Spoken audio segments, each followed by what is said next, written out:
Hello everyone and welcome. My name's Sam Goff and I'm the editorial director here at Klassiki.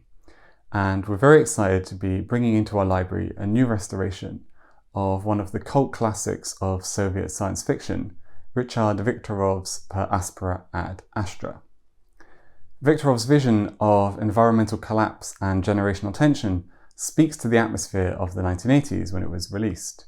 But the film sits within a much longer tradition of Soviet sci-fi, one stretching all the way back to the earliest years of post-revolutionary cinema.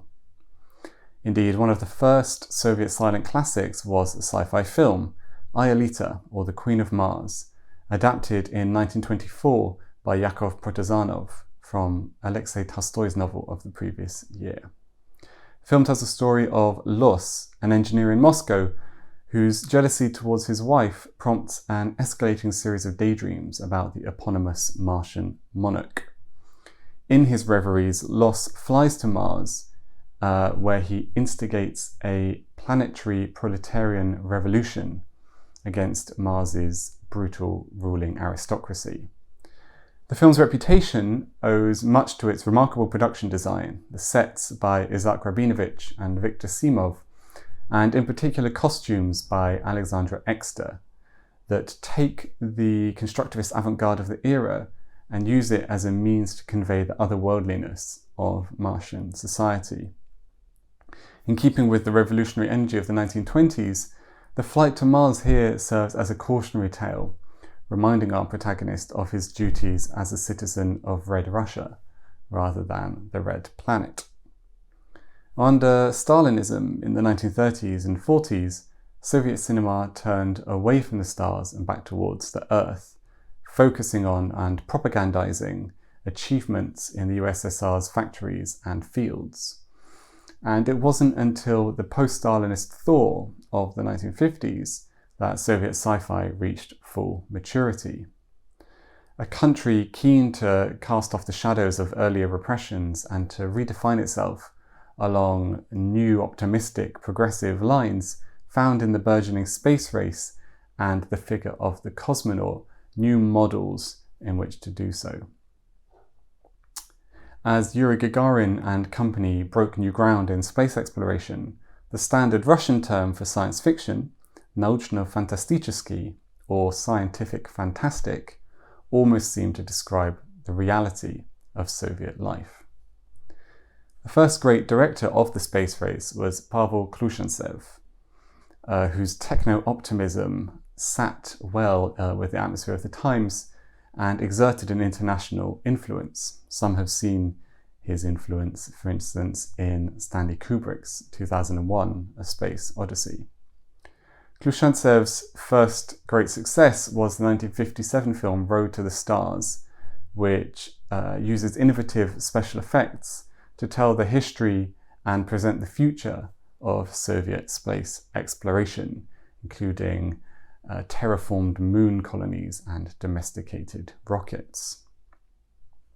Almost a year to the day after Gagarin's first voyage into space, Klushantsev released Planet of the Storms, his only fiction feature, which uses his meticulous craft to tell the story of a joint Soviet-American expedition to Venus that has to contend variously with meteor strikes, man-eating plants, and space dinosaurs.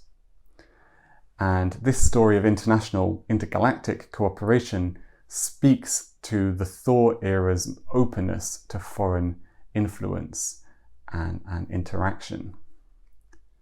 Now, the Soviets did not maintain their preeminent position in sci-fi for very long. US special effects departments soon outstripped them, and the symbolic blow of the moon landings, following on a year after Gagarin's premature death, rapidly dampened public enthusiasm. In the 70s and 80s under Brezhnev, the genre was farmed out more towards the parts of the Soviet studio system that catered for younger audiences. And it was in this field that Richard Viktorov came to prominence, for instance in his two-part odyssey Moscow Cassiopeia and Adolescence in the Universe, which posit teenagers as the natural inheritors of the cosmonauts' mission.